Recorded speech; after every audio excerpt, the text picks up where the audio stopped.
Now listen, for you that is claiming that you are a virgin,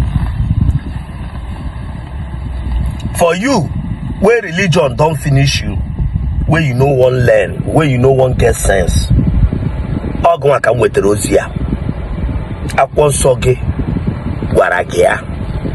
Ana m eme ihe Bible say akwụkwọ iwuru nwaanyị iruole 44, 43, 45.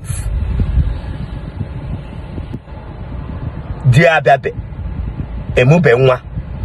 My sister, ị na-emele na ị na-achọ ịghọ Mary Magdalene, ị na-idere nwa. Chọọ means ga-achọ onye ma dị oke gịnị a nọrọ ọtụwa gị ime gị mụ nwa ga-ele gị nka. Ya m na-agwa gị opio.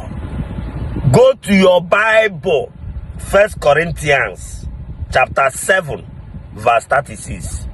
Confirm more, then come back to me and say thank you, sir.